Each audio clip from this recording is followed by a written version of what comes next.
16 जुलाई ये तारीख अब एक महिला की जिंदगी और मौत के बीच की सबसे बड़ी दीवार बन चुकी है। बात हो रही है भारत की नागरिक और नर्स निमिषा प्रिया की, जो यमन की एक जेल में मौत की सजा का सामना कर रही हैं। उन पर एक यमनी नागरिक की हत्या का आरोप है, जो कथित तौर पर उनका बिजनेस पार्टनर था।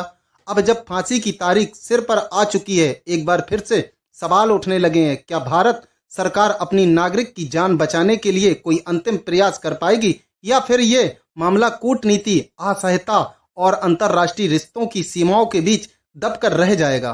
सोमवार को सुप्रीम कोर्ट में केंद्र सरकार ने जो जवाब दिया, उसने करोड़ों भारतीयों की उम्मीदों को झटका दे दिया। सरकार ने कोर्ट को सूचित किया कि यमन में भारतीय दूतावास की अनुपस्थिति के कारण उनकी कूटनीतियां पहुंच बेहद सीमित हैं और फिलहाल निमिषा प्रिया को बचाने के लिए कोई वैकल्पिक रास्ता नहीं बचा है। सरकार ने बताया कि उन्होंने अभियोजन पक्ष को पत्र भेजा है। यमन में धार्मिक नेताओं के माध्यम से मध्यस्थता की भी कोशिश की गई, लेकिन मृतक के परिवार द्वारा ब्लड मनी यानी दयादान स्वीकार न किए जाने के कारण मामला आगे नहीं बढ़ सका। यानी अब तक कोई भी समाधान संभव नहीं है जब तक मृतक के परिजन क्षमा नहीं दे देते या मुआवजा स्वीकार नहीं करते।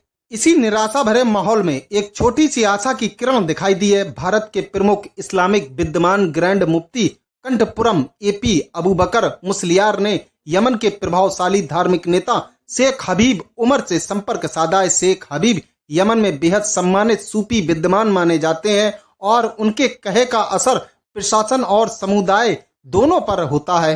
इस अपील के बाद यमन के उत्तरी इलाके में एक आपातकालीन बैठक बुलाई गई, जिसकी अध्यक्षता शेख हबीब उमर के प्रतिनिधि हबीब अब्दुल रहमान अली मसूर ने की। बैठक में यमन सरकार के प्रतिनिधियों, आदिवासी समुदाय के नेता और न्यायपालिका के वरिष्ठ लोगों की मौजूदगी रही। हालांकि अभी तक इस बैठक की अंदरूनी बातों का खुलासा नहीं हुआ है, लेकिन इसके बाद उम्मीद की एक नई किरण जागी है।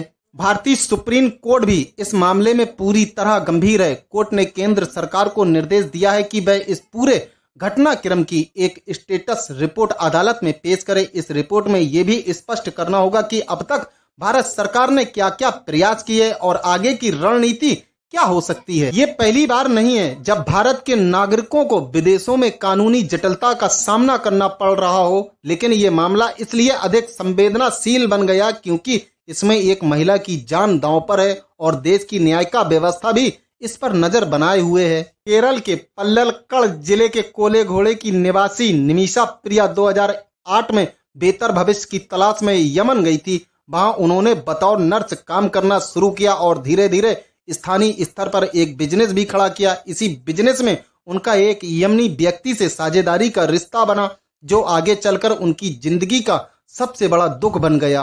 2017 में एक विवाद के दौरान उक्त व्यक्ति की हत्या हुई और निमिषा को इस मामले में दोषी ठहराया गया। 2020 में उन्हें सजा सुनाई गई और नवंबर 2023 में यमन की सुप्रीम जुडिशियल काउंसिल ने उनकी अंतिम अपील भी खारिज कर दी।